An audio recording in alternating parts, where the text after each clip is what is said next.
this is Linda Bartolucci, owner of Ink Stamp and Scrap. Thanks for watching. You're watching week 2 of Tools and Techniques, and today we're going to do the rock and roll technique using ink pads and stamps. I'm going to use the flower from Button Buddy and 2 ink pads because that's what you need for the technique, a lighter ink and a darker one. Eventually, I'm going to end up with this beautiful card here. You can see that there's a little bit of purple where I rolled the stamp in the darker ink. Another fun thing you can do with this is to actually add some accent and character to your card. You can see I dirtied up my pig using the exact same technique. So let's see how I put that flower card together. I'm going to start with the focal point so you can see the technique itself. All you need to do is ink up your stamp and make sure it's a chunky one with lots of black in the picture. Ink up your stamp in a light color or lighter than your accent color. This is Regal Rose. And then you roll the stamp in a darker color like Rich Razzleberry.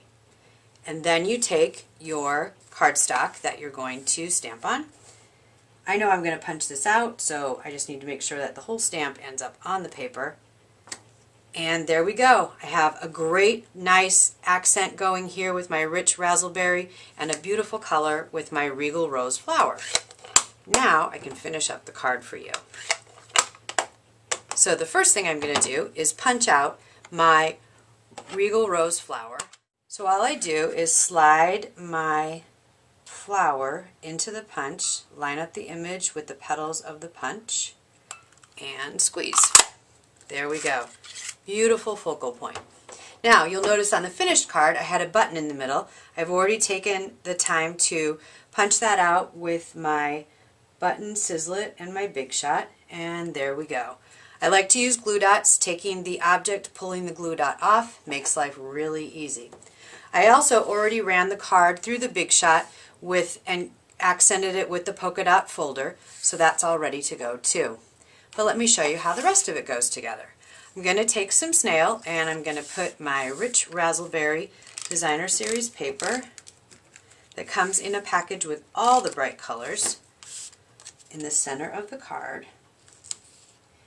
And then I'm going to take a scrap piece of Rich Razzleberry and use my larger scallop, my 2 3/8 inch scallop, to punch out a background to my flower. Now, one great way to accent it just a little bit more is to add little dots, because we already used polka dots on the base of the flower with the polka dot embossing folder. So I figured we might as well add some dots with our white gel pen. So now I can put a little bit of snail on the back of my flower, put it in the middle of my layer here, and look at how that is coming together. This is awesome. Now, if I'm going to layer this, the reason that this isn't finished is I didn't like Rich Razzleberry against Rich Razzleberry, and I thought I'd give you another tip, since that's what this video series is all about. So I can punch out a white scallop flower, again, the same size, put a little bit of snail on it, and take my Rich Razzleberry piece and lay it down right on it. All I need to do is line the petals up so the petals of the Rich Razzleberry are in between the scallop petals of the white flower, and it makes for a great accent. Of course, you can't see it too well on the white grid paper, but when I put my dimensionals on, I like to do it in 3s like a bar stool, so it's all supported and balanced. 1, 2, 3, and then when I put this on my card, you can see that white scallop just makes everything pop beautifully.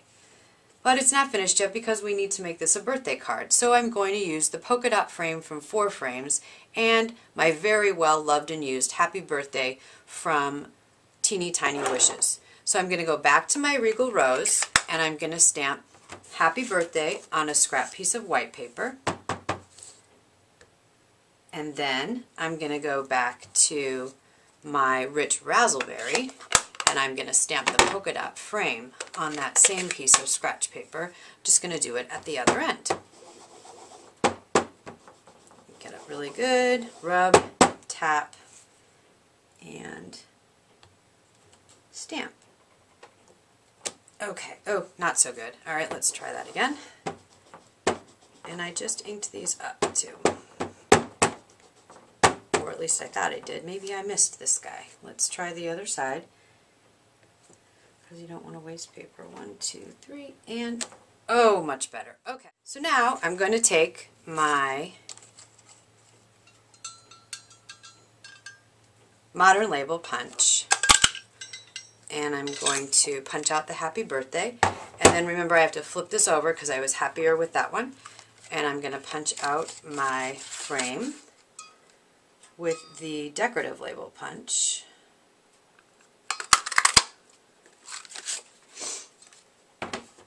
And then I'm just going to glue them together. One of the great things about the Modern Label punch is it fits end to end with the decorative label punch. So you just have to line up the scallop of the Modern Label with the point of the decorative label, and it works just perfect every single time.